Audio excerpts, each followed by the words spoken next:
আমরা শুরু করছি প্রথমত জটিল সংখ্যা দিয়ে। তো মানুষের আসলে জিজ্ঞাসার কোনো শেষ নেই, হ্যাঁ, মানুষের জিজ্ঞাসার কোনো শেষ নেই, মানুষের ভাবনার কোনো শেষ নেই, মানুষের স্বপ্নের কোনো কিন্তু শেষ নেই। তো স্বাভাবিক সংখ্যা থেকে শুরু করে মূলদ সংখ্যা, অমূলদ সংখ্যা, এরপরে হচ্ছে আমরা যদি দেখি যে সংখ্যার বর্গমূল, সংখ্যার ঘনমূল, বিভিন্ন কিছুই কিন্তু আবিষ্কার হয়েছে। কিন্তু এরপরেও মানুষের ভিতরে একটা প্রশ্ন থেকে গেল যে আমরা নর্মালি যে কোনো সংখ্যাকে যদি বর্গ করি সেই ক্ষেত্রে আমরা কি দেখি যে এটা ধনাত্মক হয়ে যায়, অর্থাৎ -1² করলেও যে ধনাত্মক হয়, আবার +1² করলেও ধনাত্মক মান দেয়। তো মানুষের মনে এরকম প্রশ্ন থেকে গেল যে কোন সংখ্যার বর্গ মনে হয় একটি ঋণাত্মক সংখ্যা হবে। তো সেই সংখ্যাটাকে নর্মালি এক্স ধরা হলো, যে এই সংখ্যাটাকে বর্গ করলে মনে হয় মাইনাস কিছু একটা হবে, -1 ধরা হলো। তো এখন এখান থেকে মূলত যে কাল্পনিক সংখ্যা বা কোনো সংখ্যার বর্গ যে একটা ঋণাত্মক সংখ্যা, এখান থেকে কিন্তু প্রশ্নটা চলে এসেছে যে হয়তো কোনো সংখ্যার বর্গ একটি ঋণাত্মক সংখ্যা হবে। তো এখন এই বিষয়টা যে কোন সংখ্যার বর্গ একটি ঋণাত্মক সংখ্যা, এইরূপ প্রশ্ন মানুষের মনে যখন এসেছে, এই প্রশ্নগুলো থেকে কিন্তু এই কাল্পনিক সংখ্যাটা এসেছে, অর্থাৎ জটিল সংখ্যার আবিষ্কার হয়েছে। আর এই জটিল সংখ্যাটা মূলত আবিষ্কার করেছে ইতালীয় গণিতবিদ জিরোলামো কার্দানো। ইতালীয় গণিতবিদ জিরোলামো কার্দানো তিনি এই জটিল সংখ্যাটা আবিষ্কার করেছে, এবং তখন থেকে জন্ম নিয়েছে নতুন একটি সংখ্যা, যেটা হচ্ছে আই বা ইমাজিনারি। আই বা ইমাজিনারি, এই আই এর মানটা হচ্ছে √1, এটা ব্যাখ্যা পরে আসতেছি। এরপরে আমরা যদি দেখি একে আরেকটা বিষয় এমসিকিউ আসতে পারে যে এই ইমাজিনারি বা কাল্পনিক সংখ্যাকে সফিস্টিক সংখ্যা বলা হয়। সফিস্টিক সংখ্যা বলা হয়, খুবই ইম্পর্টেন্ট। এটা কিন্তু আমরা যদি বইগুলোতে দেখি, দু একটা বইয়ে মেবি এই বিষয়টা দেওয়া আছে যে সফিস্টিক সংখ্যা, আনকমন একটা বিষয়, এমসিকিউ এ আসতে পারে। এরপরে আমরা যদি দেখি যে এই সফিস্টিক সংখ্যা নামে অভিহিত করা হলো, এবং হচ্ছে পরবর্তীতে সুইজারল্যান্ডের যে গণিতবিদ আছেন লিওনার্দো অয়লার, লিওনার্দো অয়লার করলো কি, এই কাল্পনিক সংখ্যাকে আইকে কাল্পনিক সংখ্যার একক হিসাবে চিহ্নিত করলো। এই হচ্ছে আমাদের যে হিস্ট্রি গুলো, মোটামুটি এগুলো আসলে বিভিন্ন বই ব্যাখ্যা সহকারে, যেহেতু 25 ব্যাচ আছে, এগুলো একটু আমাদের বিস্তারিত বলতেই হবে, আমরা স্কিপ করতে পারতেছি না এই বিষয়গুলো। এখন জটিল সংখ্যার যে সংজ্ঞাটা, এই সংজ্ঞাটা একটু বলবো আমি, যে a+ib আকারের সংখ্যাকে জটিল সংখ্যা নরমালি বলা হয়। a+ib আকারের সংখ্যাকে নরমালি কিন্তু জটিল সংখ্যা বলা হয়। আকারের সংখ্যাকে জটিল সংখ্যা বলা হয়। a+ib, এখানে একটা বিষয় যে বাস্তব অংশ এবং কাল্পনিক অংশ মিলে কিন্তু জটিল সংখ্যাটা হয়। এ ও বি যদি বাস্তব সংখ্যা হয় সেই ক্ষেত্রে এই যে a+ib, এ ও বি কিন্তু দুইটা বাস্তব সংখ্যা, এটা মাথায় রাখতে হবে।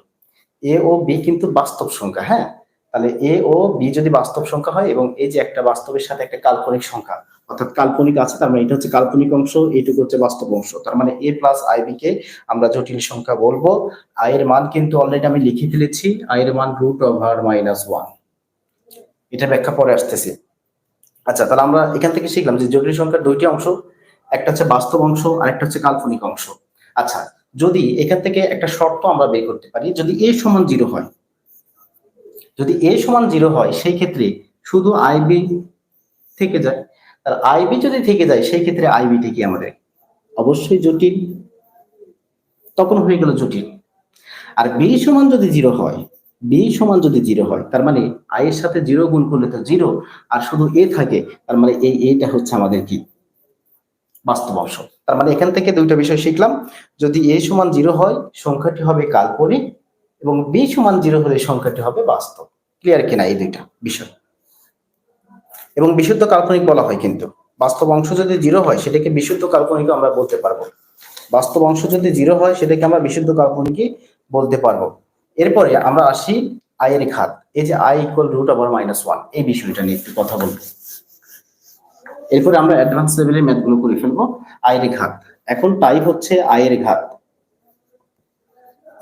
টাইপ হচ্ছে আই এর ঘাত, খুবই ইম্পর্টেন্ট, খুবই ইম্পর্টেন্ট। কারণ এই আই এর ঘাত যদি না জানতে পারো সেই ক্ষেত্রে কিন্তু তোমার এই জটিল সংখ্যার যে বিষয়গুলো আছে এগুলো কিন্তু আর ক্লিয়ার হবে না, মানে আর ম্যাথ করা তোমার জন্য পসিবল নয়, মানে জটিল সংখ্যার ম্যাথ গুলো করতে পারবে না। এই আই এর ঘাত খুবই ইম্পর্টেন্ট, হ্যাঁ, ওকে। এরপরে এখন আই এর ঘাতটা কি, যে আমি বললাম যে এক্স স্কোয়ার ইকুয়াল হচ্ছে -1, তার মানে এক্স ইকুয়াল কি হবে √/-1, এটাকেই আমরা আই দিয়ে প্রকাশ করি। এটাকে যদি একটা সমীকরণ দিয়ে দেই বা একটা ইকুয়েশন দিয়ে দেই, সেই ক্ষেত্রে এই যে এখানে যদি বসায় দেই এক্স মানে আই, তার মানে আই স্কোয়ারের মান হচ্ছে -1, আই স্কোয়ারের মান কি -1। তাহলে এখন প্রথমত আমরা নরমালি জানবো যে আই সমান √/-1, এরপরে আমরা জানবো আই স্কোয়ারের মান হচ্ছে -1, মানে বর্গ করে দিলে অথবা এভাবে যদি পেঁচানো না বুঝি, আমরা যদি নর্মাল ভাবে বুঝি, তার মানে এখানে আই স্কোয়ারের মান হচ্ছে -1। এরপরে আই কিউবের মানটা কত হবে, এগুলো একদম ঠোঁটস্থ করতে হবে, একদম ঠোঁটস্থ। ওকে, আই কিউবের মান মানে আই স্কোয়ার ইন্টু আই, তাহলে আই স্কোয়ারের মান -1 এবং এটা হচ্ছে আই, তার মানে এই গুণ করে হবে -i। আশা করি এটা ক্লিয়ার। এখন আসো I4, এই চারটা বিষয় শিখবো আমরা। I4, তাহলে I4 মানে কি, I square into I square লেখা যায়। তাহলে I square into I square যদি লেখা যায়, তাহলে আই স্কোয়ারের মান -1, আই স্কোয়ারের মান -1, মাইনাসে মাইনাসে +1, তার মানে আই এর মান √/-1, আই স্কোয়ারের মান -1, আই কিউব আই, I4 1, এই চারটা মুখস্থ। হ্যাঁ, প্রথমটা যদিও বা আমরা ম্যাথের ভিতরে লিখি না, নর্মালি আই আমরা ইউজ করি, কিন্তু পরের তিনটা যে আই স্কোয়ারের মান যে -1, আই কিউবের মান যে আই এবং I4 এর মান যে 1 মুখস্থ করতে হবে। ওকে ওকে, এখন ইনভার্স জাতীয়, যেমন I−1, আই মানে তো আই, তাই না, আই মানে তো আই, তাহলে I−1 যদি আমি দিই তাহলে কি লিখতে পারবো একটু ব্যাখ্যা করব, তারপরে ডিরেক্টলি মুখস্থ করে ফেলবো। তাহলে 1/i⁴ লেখা যায়। এখন উপরে নিচে যদি আমি আই দিয়ে গুণ করি, উপরে একটা আই দিয়ে গুণ করলাম, মানে এটা হচ্ছে সূচকের নিয়মে, এটা কোন নিয়মে, সূচকের নিয়মে কিন্তু চলে গেল। হ্যাঁ, সূচকের নিয়মে চলে গেল, মানে x−n, এটা কি লেখা যাবে 1/x⁴n, তারপর x⁴n এটা কি লেখা যাবে 1/x⁻−n, এভাবে কিন্তু সূচকের নিয়মে লেখা যায়। তাহলে আমরা কোন সূত্রে ফেলাবো এটা, x−n, এটাতে অ্যাপ্লাই করব, তার মানে 1/i⁴1, তাহলে 1/i⁴1, তার মানে আমি এখন পরের লাইনে কি করতেছি, যে উপরেও আই দিয়ে গুণ করতেছি, নিচেও আই দিয়ে গুণ করতেছি, তার মানে i ইনটু আই, তাহলে উপরে আই আর নিচে আই গুণ করলে হবে আই স্কোয়ার, আই স্কোয়ারের মান হচ্ছে -1, তার মানে -i, তাহলে I−1 মানে হচ্ছে -i, I−1 মানে হচ্ছে -i, I−1 মানে হচ্ছে -i, I−1 মানে হচ্ছে -i, মুখস্থ করে নিতে হবে এগুলো। এরপরে I−2, তাহলে I−2 মানে 1/i², 1/i² এর মান হচ্ছে -1, তার মানে এখানে রেজাল্ট দিচ্ছে -1, তার মানে I−2 মানে হচ্ছে -1, I−2 মানে হচ্ছে -1। এরপরে I−3, তাহলে 1/i³, আই কিউবের মান কিন্তু -i, তাহলে 1/-i,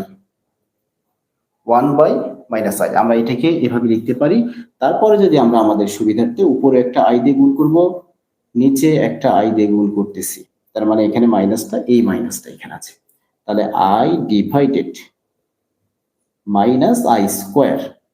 তাহলে I/i² এর মান হচ্ছে -1, একটু আগে শিখলাম, আর একটা মাইনাস আছে, মানে এই মাইনাস, তার মানে I/-এ +1, তার মানে শুধু আই, I−3 এর মান অবশেষে পেলাম আই, কি পেলাম, আই পেলাম।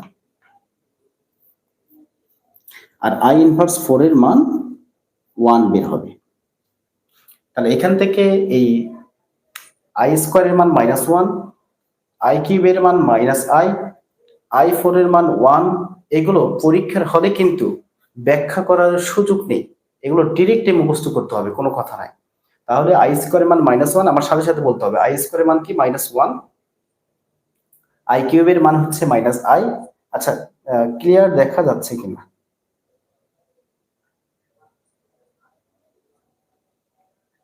আচ্ছা আচ্ছা, ঝাপসা লাগতেছে না,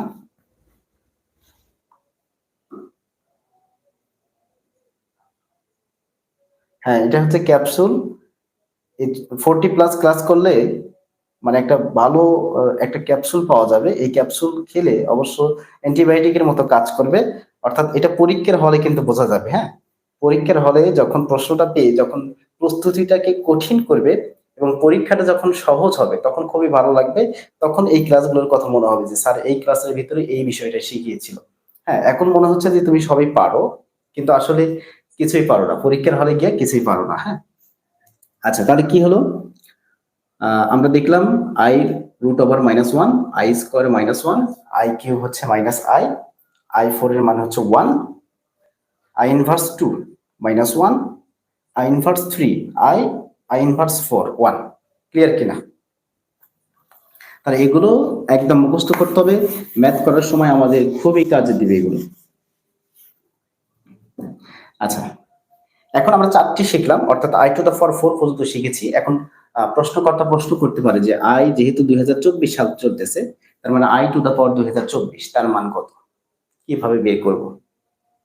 এরপরে বলতে পারে, আটকানোর জন্য বলতে পারে, যদি জানা না থাকে সেক্ষেত্রে তো আটকে যাবা, তাই না? পরীক্ষার হলে তো আটকে যাবো। এই জন্য যে কাজটা করতে হবে এগুলো জানতে হবে, যেমন 2 3 4 5 6 8 7 9 এটার মান কত? খুবই জটিল না? এরপরে যদি বলে i⁴ এটার মান কত? সামনে বছরে আমরা 2025 সালে চলে যাব, i⁴ এর মান কত? বা গত করেছি i⁴ এর মান কত? এখন এখান থেকে আমরা i⁴ এর মান কিন্তু 1 জেনেছি, এভাবে আমরা i⁴ 6 i⁴ 7 i⁴ গিয়ে আবার 1 পাবো। এগুলোকে একটু ক্যালকুলেশন করে দেখবে। যারা 24 এর পরীক্ষার্থী তারা অলরেডি কিন্তু কিছু কিছু হলেও জানে, আর যারা 25 এর পরীক্ষার্থী আছো তোমরা একটু এগুলোকে ক্যালকুলেশন করবে এবং এগুলো নোট করবে। তাহলে i⁴ 2024 অর্থাৎ 4 এর গুণিতক আকারে যদি যায়, যেমন i⁴ এর মানটা কিন্তু 1, i⁴ এর মানটা কিন্তু 1, i⁴ এর মানটা কিন্তু অবশ্যই 1 হবে। অর্থাৎ 4 এর গুণিতক যদি হয় সেই ক্ষেত্রে কিন্তু মানগুলো 1 দিবে।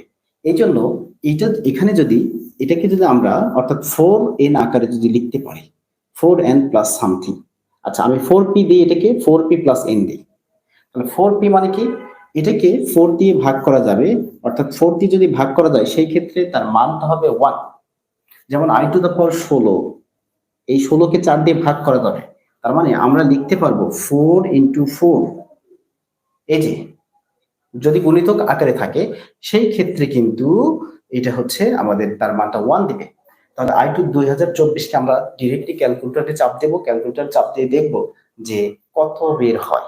অর্থাৎ যদি বিভাজ্য হয়ে যায় সেই ক্ষেত্রে এই পুরোটার মান 1, সেই ক্ষেত্রে পুরোটার মান কি হবে? 1। আর যদি বিভাজ্য না হয় কি থাকবে? পয়েন্ট আকারে কিছু একটা থাকবে। এই পয়েন্টটা, এই যে নিনজা টেকনিক, এখানে কিন্তু নিনজা টেকনিক, হ্যাঁ, অন্যান্য শিক্ষার্থীর চেয়ে তুমি এক ধাপ এগিয়ে থাকবে যদি এই ট্রিক্সটা শিখতে পারো। যেমন 4p plus n, 4p plus n 4 দিয়ে যদি 4 দিয়ে যেহেতু আমরা ভাগ করব সেই ক্ষেত্রে এই লাস্টে কি থাকবে? হয় 1 থাকবে, নয় 2 থাকবে ভাগশেষ, অথবা 3 থাকবে। 4 কিন্তু ভাগশেষ থাকবে না। তাহলে ভাগশেষ থাকবে সর্বোচ্চ 1 2 3, অথবা 4 কিন্তু থাকবে না, 4 এর জায়গায় কি হবে? 0। তার মানে ভাগশেষ একমাত্র এই তিনটাই থাকতে পারে। তাহলে আমরা যদি i⁴ 2025 কে লিখি, তাহলে i⁴ 2024 প্লাস 1 আমরা লিখতে পারবো। এভাবে লেখা যাবে, হ্যাঁ।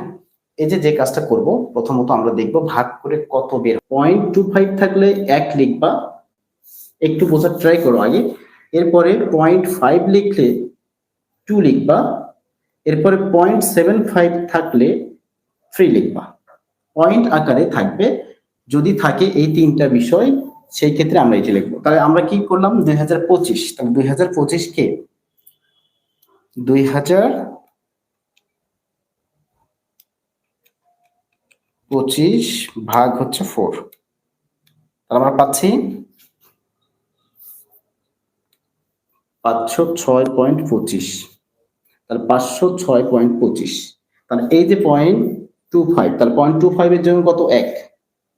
তাহলে 0.25 এর জন্য 1, তার মানে i⁴ প্লাস 1 লিখতে পারবো।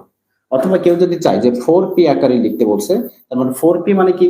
যে 4p মানে হচ্ছে 4 ইন্টু এই 506, 4 ইন্টু 506 প্লাস হচ্ছে 1। 4 × 5 × 6 মানে হচ্ছে এই বিষয়টা ক্লিয়ার। তাহলে এখন আমরা যে কাজটা করব, এই আকারে বের করার পরে যে যেমন তাহলে এটার মান কি হবে, এটার মান কি হবে 1 হবে, আর i টু দ্য পাওয়ার 1 মানে হচ্ছে i, তার মানে এটার মান হচ্ছে i। অর্থাৎ যদি ভাগশেষ মানে পয়েন্ট আকারে যদি 0.25 থাকে 1, 0.5 থাকলে 2, 0.75 থাকলে 3, এভাবে যোগ আকারে লিখবা, লাস্টে 1।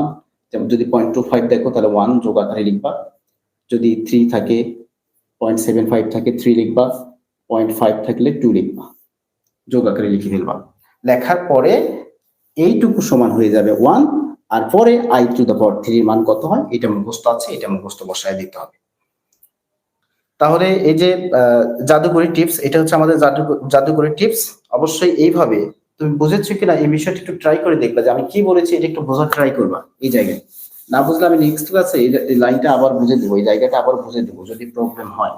এরপরে আমরা চলে যাব পরের স্টেপে।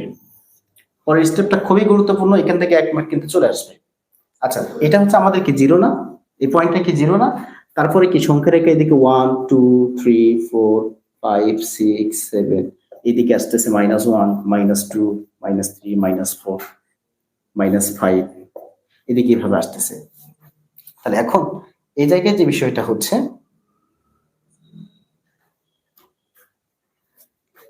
এই যে এখান থেকে এইটুকু কতটুকু ঘুরছে, 180 ডিগ্রি। খুবই ইম্পর্টেন্ট, খুবই ইম্পর্টেন্ট।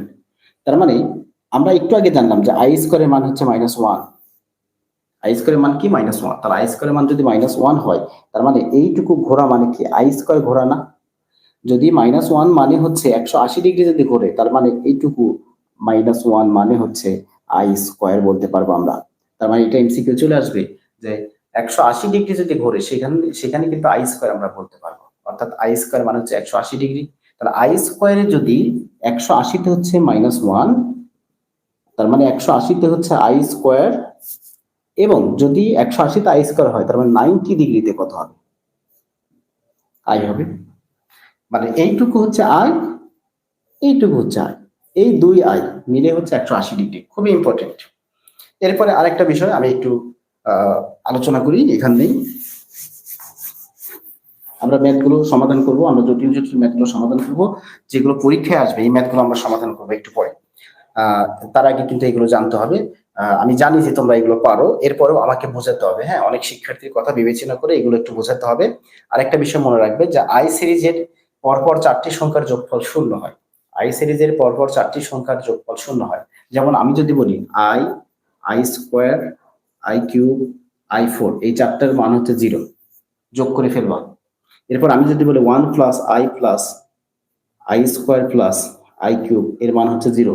আমি যদি বলি যে i to the power 56, i to the power 57, i to the power 58, i to the power 59, এই যে পরপর 56 57 58 59, তার মানে এগুলোর সমান কি লেখা যাবে, 0। পরপর 4টি সংখ্যার যোগফল 0 হবে, মাথায় রাখবে। তোমাদের হোমওয়ার্ক হচ্ছে, এখান থেকে একটা হোমওয়ার্ক দিয়ে দিই যে i থেকে শুরু করবে i² i³ i to the power 102, এটার মান কত হবে এটা তোমরা একটু জানাবে আমাকে। এখন পরপর 4টি সংখ্যা যোগ করলে, অর্থাৎ এই সিরিজের পরপর 4টি সংখ্যার যোগফল 0 হবে। এইভাবে i থেকে যদি শুরু হয় i টু দ্য পাওয়ার 102 মানে কত হবে, রেজাল্টটা কত হবে, এটা প্রশ্ন থাকলো, এটা তোমরা জানাবে একটু পরে। এরপরে তোমাদের আরো কিছু হোমওয়ার্ক, খুবই গুরুত্বপূর্ণ এই জিনিসগুলো কিন্তু আমাদের কি করতে হবে। যেমন i ইনভার্স 1, প্রশ্ন number 1, i inverse 1 minus i পরীক্ষায় হলে যখন চলে আসবে তখন আফসোস করবা যে এগুলো কেন করলাম না। হ্যাঁ, এত সহজ জিনিসগুলো যখন পারবা না তখন কিন্তু আফসোস করবা যে এগুলো কেন করলাম না। এই একটা প্রশ্ন। এরপরের প্রশ্ন হচ্ছে i minus i inverse divided i plus 2i inverse, এটার মান কত। এরপরের প্রশ্ন হচ্ছে 1 minus i divided 1 minus 1/1 plus i, এটার মান কত। এরপর হচ্ছে 4 নাম্বার i ডিভাইডেড, এগুলো তোমার মাথা খেয়ে ওয়াশ করবে যাতে কোনো ভুল হবে না, পরে গিয়ে কোনো ভুল হবে না, এটার মান কত। এরপরে 5 নাম্বার প্রশ্ন i to the power 4 plus i² plus 4i³ plus 5i, এগুলো লাইভ শেষে তোমরা একটু খাতায় উঠে এগুলো সমাধান করবে, এখন করার প্রয়োজন নেই। হ্যাঁ, এই যে প্রশ্নগুলা যদি আমি এটাকে একটু সমাধান করে দিই, যেমন প্রথম প্রশ্নটা কত সহজে করা যায়, চাইলে কেউ এখানে লসাগু করে করতে পারে, চাইলে কেউ এখানে অন্যভাবে করতে পারে। অর্থাৎ অন্যভাবে কিরকম, আমি অন্যভাবে করে দিই। আই ইনভার্স 1, তাহলে আই ইনভার্স 1 এর মান আমরা বের করেছি মাইনাস আই, মনে আছে কিনা? আই ইনভার্স 1 এর মান আমরা বের করেছি মাইনাস আই 2, আই ইনভার্স 1 মানে মাইনাস আই প্লাস আই, তাহলে মাইনাস 2i ডিভাইডেড এই 2 into I minus 2i plus হচ্ছে আই, এরপরে মাইনাস 2i ডিভাইডেড এই মাইনাস 2i থেকে আই বিয়োগ করে দাও, তাহলে মাইনাস আই, তাহলে মাইনাস মাইনাস কেটে দাও, আই কেটে দাও, তাহলে রেজাল্ট হচ্ছে 2। এভাবে বাকিগুলো করে ফেলবা।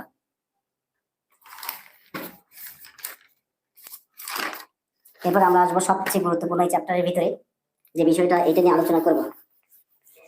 এটা নিয়ে আলোচনা করার আগে আমরা 3-4টি শর্ত শিখবো। জটিল সংখ্যার কিছু বৈশিষ্ট্য আছে, যেমন a প্লাস আইবি, এটার অনুবন্ধী মানে এর বন্ধু। হ্যাঁ, বন্ধু বা বান্ধবী যেটাই হোক, এর বন্ধু হচ্ছে এ প্লাস আইবির অনুবন্ধী হচ্ছে এ মাইনাস আইবি। এ প্লাস আইবির অনুবন্ধী হচ্ছে এ মাইনাস আইবি। তাহলে উদাহরণস্বরূপ 5 প্লাস 3i এর অনুবন্ধী কি 5 মাইনাস 3i। আমরা কিন্তু সৃজনশীল সমাধান করব। হ্যাঁ, 1 মাইনাস আই এর অনুবন্ধী কি 1 প্লাস আই। তাহলে মাইনাস আই প্লাস 1 এর অনুবন্ধী কি হবে এটা জানাবে। এরপরে অনুবন্ধীর কাজ শেষ। আমরা এখন অনুবন্ধী দুইটি সংখ্যার যোগফল ও গুণফল কিন্তু একটা বাস্তব সংখ্যা হবে, এই বিষয়গুলো মাথায় রাখতে হবে যে অনুবন্ধী দুইটি সংখ্যার যোগফল ও গুণফল একটি বাস্তব সংখ্যা হবে। দুইটি সংখ্যার যোগফল ও গুণফল একটি বাস্তব সংখ্যা হবে। যেমন উদাহরণস্বরূপ এ প্লাস আইবি এর অনুবন্ধী কি হবে এ মাইনাস আইবি।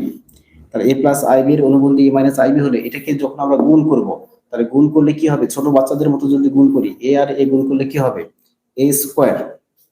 এ আর আইবি গুণ করলে কি হবে এ আইবি।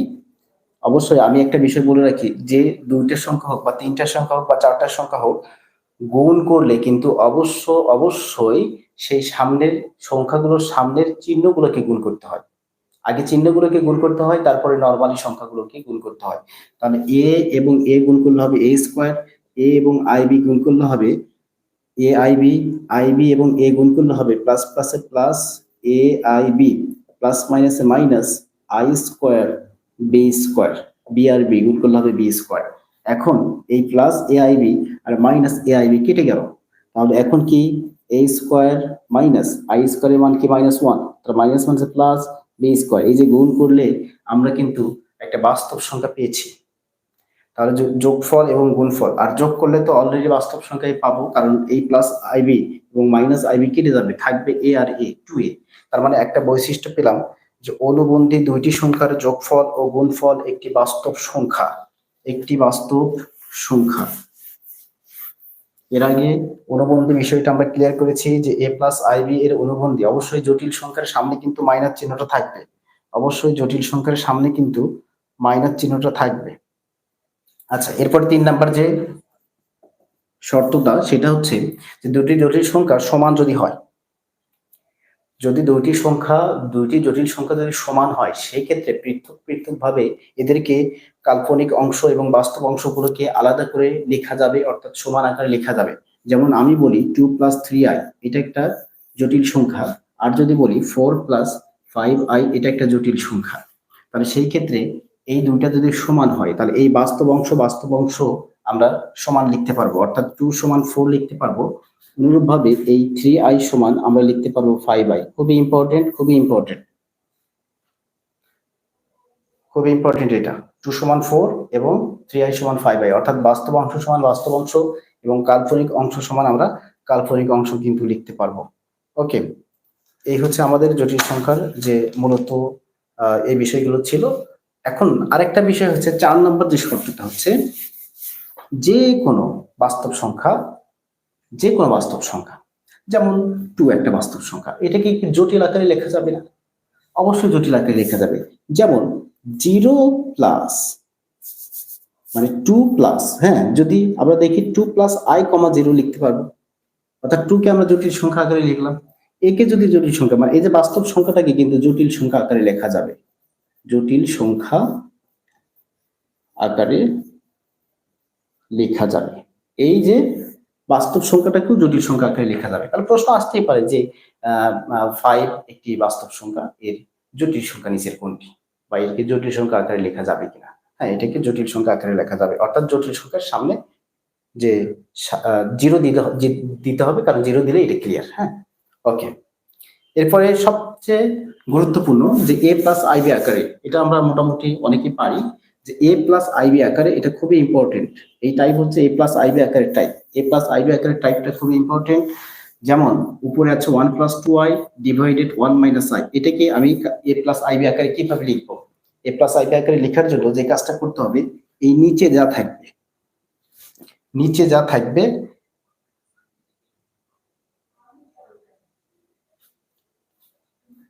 নিচে যা থাকবে তার অনুবন্ধী দিয়ে উপর নিচে আমরা গুণ করব। নিচে যা থাকবে তার অনুবন্ধী দিয়ে আমরা উপর নিচে গুণ করব। যেমন 1 + i আছে, তার অনুবন্ধী কি 1 - i এর আছে, তার মানে 1 + i টা হচ্ছে অনুবন্ধী। তাহলে সেই ক্ষেত্রে আমরা যদি দেখি যে 1 + 2i, নিচে আছে 1 - i, তার অনুবন্ধী কি 1 + i, 1 + i, তার মানে এর অনুবন্ধী দিয়ে আমরা উপর নিচে গুণ করব। কোনটার? নিচেরটার। গুণ করার পরে যে রেজাল্টটা হবে a + ib আকারে লিখবো, অর্থাৎ a + ib, মানে একটা বাস্তব সংখ্যা থাকবে আর একটা জটিল সংখ্যা থাকবে বা কাল্পনিক সংখ্যা থাকবে। তাহলে এখন যদি আমরা গুণ করে দিই, 1 1 গুণ করো 1 স্কয়ার, এক এক এক 1 দিয়ে যদি i কে গুণ করো i, 2i দিয়ে 1 কে গুণ করো, তার মানে 2i, 2i দিয়ে i কে গুণ করো 2i স্কয়ার ডিভাইডেড, এই যে অনুবন্ধী। হ্যাঁ, এই জিনিসটা একটু স্কিপ করেছি। অনুবন্ধীর গুণফল খুবই সহজে করা যায়, এভাবে নরমালি এভাবে গুণ করতে হবে না। অনুবন্ধীর গুণফল a + ib into a - ib, হ্যাঁ আমরা অলরেডি করে ফেলছি একটু আগে, a স্কয়ার + b স্কয়ার হবে। অনুবন্ধীর গুণফল ডাইরেক্টলি এভাবে করা যায়, a স্কয়ার + b স্কয়ার। ওকে, তার মানে এটার যদি আমরা গুণ করি তাহলে 1 স্কয়ার + 1 স্কয়ার, মানে এর সামনের সহগ, বাস্তব সংখ্যা যেটা আছে তার সহগ, বাস্তব সংখ্যার বর্গ, এবং কাল্পনিক সংখ্যা যে আছে তার সামনের সহগকে আমরা বর্গ করে ফেলবো।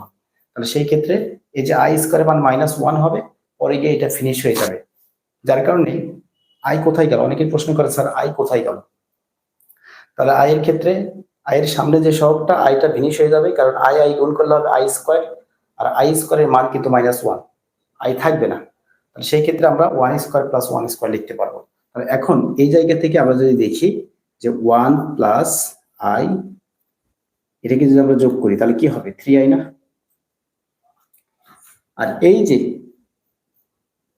i স্কয়ার মান -1, i স্কয়ার মান কি -1, তার মানে -1 যদি হয়, তার মানে এই জায়গায় আমরা লিখতে পারবো i + 2i, মানে 3i দিয়ে দিছি, তার মানে i স্কয়ার মান -1 মানে -2 দিতে পারবো আমরা। অর্থাৎ i স্কয়ারের মান যদি -1 হয়, তার মানে এই যে মাইনাসটা জাস্ট দিয়ে দিলাম এখানে, তার মানে -2। তাহলে এখন এটাকে যোগ করি, 2 হবে। এই জায়গায় আমরা যদি বিয়োগ করি তাহলে -2 থেকে 1 বিয়োগ করলে কি হবে? -1 + 3i ডিভাইডেড 2, এই যে বাস্তব অংশকে আলাদা করে ফেলি, -1/2 + 3i/2, এইটা হচ্ছে আমাদের a, এটা হচ্ছে আমাদের b। a + ib আকারে লিখে প্রকাশ করে ফেলছি। তার মানে ডিভাইডেড আকারে যদি থাকে, সেই ক্ষেত্রে আমরা নিচেরটার অনুবন্ধী দিয়ে উপরেও গুণ করব, নিচেও গুণ করব। উপরে অবশ্যই নরমাল ভাবেই গুণ করব, আর নিচে যেহেতু অনুবন্ধী, তার অনুবন্ধীর রুলস মেইনটেইন করে আমরা সেটাকে বিয়োগ করে ফেলবো, a স্কয়ার + b স্কয়ার করব, সমস্যা নাই। মডুলাস এবং আর্গুমেন্ট সবচেয়ে গুরুত্বপূর্ণ যে টপিক, মডুলাস এবং আর্গুমেন্ট। সবচেয়ে গুরুত্বপূর্ণ যে বিষয়টা হচ্ছে মডুলাস এবং আর্গুমেন্ট, সবচেয়ে গুরুত্বপূর্ণ বিষয় মডুলাস এবং আর্গুমেন্ট। এখান থেকে 2 মার্ক 100% পাবে, 100% 2 মার্ক পাবে মডুলাস এবং আর্গুমেন্ট। মডুলাসটা কি? যে মূল বিন্দু থেকে যদি শুরু হয়, এই যে মূল বিন্দু, এই মূল বিন্দু থেকে শুরু হবে। আমরা একটু আগে শিখলাম যে a + ib আকারের সংখ্যাকে আমরা কি বলি? জটিল সংখ্যা বলি, তাই না? তাহলে এই যে a + ib কে কিন্তু ক্রমজোড় আকারে লেখা যায়, ক্রমজোড় আকারে লেখা যায়, ক্রমজোড় আকারে লেখা যায়, ক্রমজোড় আকারে লেখা যায়। কিভাবে? যেমন এটাকে a, b এটা দিতে পারবো আমরা, a, b দিতে পারবো, a, b দিতে পারবো। মানে এটা হচ্ছে a প্লাস আইবি, যদি এইটুকু হয় a তাহলে এইটুকু হচ্ছে b, তার মানে এই পয়েন্টের নাম আমরা a কমা b দিতে পারবো। এই যে মূল বিন্দু থেকে এই যে a প্লাস আইবির যে প্রতিরূপ বা ক্রোমোজোর আকারের যতদূর দূরত্ব বা সরাসরি দূরত্বকে আমরা মডুলাস বলবো। এই মডুলাসকে আমরা r দিয়ে প্রকাশ করব, মডুলাসকে আমরা r দিয়ে প্রকাশ করব। এরপর আর্গুমেন্ট যেটা বিষয়টা, যে মূল বিন্দু ও জটিল সংখ্যার প্রতিরূপ বিন্দুর সংযোগ রেখা বাস্তব অক্ষের x, মানে বাস্তব অক্ষের ধনাত্মক দিকের সাথে যে কোণটা উৎপন্ন করবে সেটাকে আমরা কিন্তু বলবো আর্গুমেন্ট।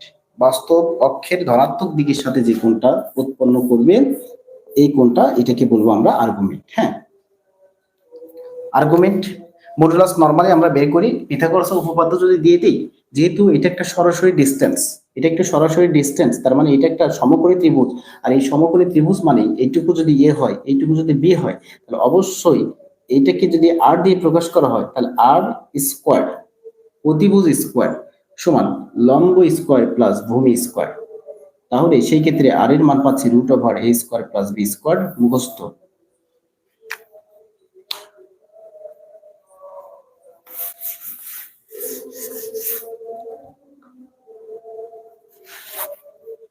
আর থিটা বের করার জন্য চার ঘরের জন্য চার ভাবে থিটা বের করতে হয়। নরমালি এখানে শুধু theta equal tan inverse Y by X, আমরা কিন্তু এগুলো সরল রেখাতেও শিখেছি।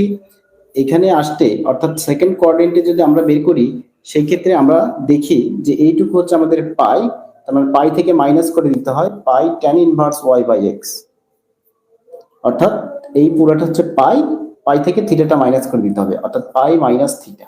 আর এখানে নর্মাল থিটা।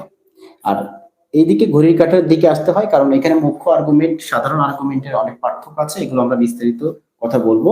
তো এই জায়গায় শুধু এখানে যদি নেমে যাও তাহলে মাইনাস দিতে হবে, just tan inverse y by x, শুধু মাইনাস দিতে হবে। আর এইদিকে যদি আসো অর্থাৎ থার্ড কোঅর্ডিনেটে যদি আমরা বের করি সেই ক্ষেত্রে এইটুকু আমরা মাইনাস আসছি, তার মানে মাইনাস পাই, তাহলে minus pi plus tan inverse y by x, অর্থাৎ ঘড়ির কাঁটার বিপরীত দিকে আসছে মানে মাইনাস পাই, তারপরে নিচে চলে গেছে আবার plus tan inverse y by x। তাহলে এটাকে আমি যেভাবে লিখি, এটা তো আমাদের থিটা, তার মানে থিটা মাইনাস পাই লিখি আমি, আর এটা হচ্ছে মাইনাস থিটা।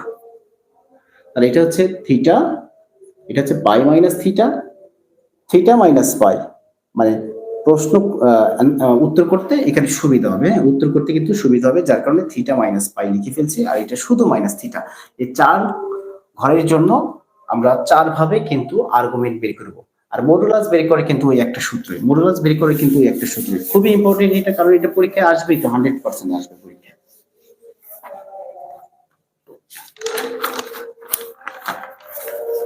আরেকটা বিষয় নোট করে রাখবা, সেটা হচ্ছে মুখ্য আর্গুমেন্টের যে বিষয়টা, মুখ্য আর্গুমেন্টের রেঞ্জ আমাদের জানা উচিত। মুখ্য আর্গুমেন্টের রেঞ্জ হচ্ছে এইটা, অর্থাৎ মাইনাস পাই থেকে শুরু হবে পায়ের আগ পর্যন্ত, অর্থাৎ এখানে ঋণাত্মকটা কখনো গ্রহণযোগ্য হবে না, সবসময় ধনাত্মকটা গ্রহণযোগ্য হবে।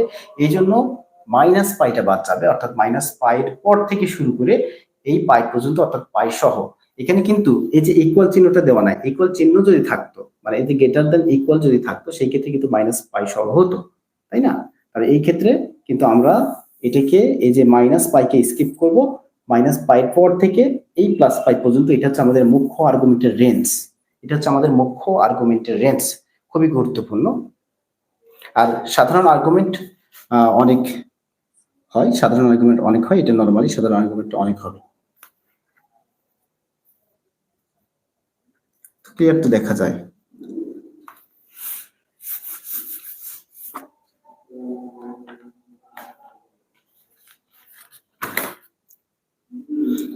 যেমন 2 + 3i, আমরা চারটা কোঅর্ডিনেট চারটা বের করব, চারটা মডুলাস এবং আর্গুমেন্ট বের করে ফেলবো। তাহলে এখানে আর বের হবে কি √2² + 3², তার মানে 9 + 4, তার মানে √13, এটা হচ্ছে আর। এন্ড থিটা প্রথমে দেখতে হবে এটা কোন রুমে পড়ছে, কোন কোঅর্ডিনেটে পড়ছে, 2 3, এটা কি লেখা যাবে 2 3, তাহলে 2 3 কোথায় পড়বে, এক নম্বরে পড়বে না? তাহলে এক নম্বরে যদি পড়ে 2 3, সেই ক্ষেত্রে কিন্তু আমরা normally tan inverse y by x লিখে ফেলবো। তাহলে tan ইনভার্স y হচ্ছে 3/x, তার মানে 2। যেহেতু এটার কোনো মান জানা নেই সেই ক্ষেত্রে আমরা এইরকমই রেখে দেব, যেহেতু এটার কোনো মান জানা নেই সেহেতু আমরা এটাকে এরকমই রেখে দেবো, কোনো সমস্যা নাই। আর যদি দেখি √3 আসছে, 1/√3 আসছে, সেই ক্ষেত্রে আমরা tan এর অনুপাতে, অর্থাৎ কোনটাকে এখানে আনবো। আর যদি এরকম নরমালি এটার কোনো কোণ জানা নেই, এরকম রাখলে কোনো সমস্যা নাই। এরপরে আমরা এটা হচ্ছে ফার্স্ট কোয়াড্রেন্ট যেটা করে ফেললাম, আমরা সেকেন্ড কোয়াড্রেন্টে একটা দেখবো। সেকেন্ড কোয়াড্রেন্টে আমরা কিভাবে লিখি, ক্রমজোড় আকারে, যে এইদিকে মাইনাস উপরের দিকে প্লাস, তার মানে -2 + 3i এভাবে লিখে যাবে। সেই ক্ষেত্রে আমরা আর বের করব, আর একই বের হবে, আর থিটাটা বের করব এই যে পাই -tan ইনভার্স y/x, অর্থাৎ 3/-2, তার মানে পাই -tan ইনভার্স 3/2। এটা হচ্ছে আমাদের সেকেন্ড কোয়াড্রেন্ট। অনুরূপভাবে যদি আমরা ফোর্থ কোয়াড্রেন্টে বের করি, সেই ক্ষেত্রে একটা প্রশ্ন আছে, এটা অনেক বোর্ডে আসছে, -8 - 6i, এটা হচ্ছে ফোর্থ কোয়াড্রেন্টে, কারণ এটাকে ক্রমজোড় আকারে লিখতে হবে -8 - 6, -8 - 6, এটাকে ক্রমজোড় আকারে লিখবে -8 - 6। তাহলে সেই ক্ষেত্রে আমরা যদি দেখি মডুলাস একভাবে বের করব, যে -8 স্কোয়ার + -6 স্কোয়ার, তাহলে 64 + 36, তার মানে 100, এটা হচ্ছে 10, এটা হচ্ছে আমাদের আর আর্গুমেন্ট কি, থিটা। আমরা এই 3 নম্বরে কিভাবে বের করেছি, এইদিকে আসছে -পাই plus tan inverse y/x, tan inverse y/x মানে 6 - 6/-8, তাহলে -পাই প্লাস tan ইনভার্স 6/8, এটা হচ্ছে আমাদের অ্যান্সার। এভাবে বাকি দুইটার উপরেও, অর্থাৎ বাকি দুইটা কক্ষপথে আমাদের করতে হবে। আমি কিছু হোমওয়ার্ক দিয়ে দিব, এগুলো খুবই গুরুত্বপূর্ণ এবং পরীক্ষায় আসবে। মডুলাস আর্গুমেন্ট বের করবে, -4 এর মডুলাস আর্গুমেন্ট বের করবে, 1/2 - i এর মডুলাস আর্গুমেন্ট বের করবে, 1/, এটাকে আগে প্রথমত অনুবন্ধী দিয়ে উপরে নিচে গুণ করব, দেন কিন্তু আমরা এটাকে a + ib আকারে সাজাবো, তারপরে আমরা মডুলাস আর্গুমেন্ট বের করবো। এটা অনুরূপভাবে আরেকটা দিয়ে দেই, 3 - i ডিভাইডেড 1 - 2i। এরপরে আরেকটা প্রশ্ন আমাদের আছে, সেটা হচ্ছে অনেকের কাছে জটিল মনে হবে, কিন্তু আসলে খুবই সহজ।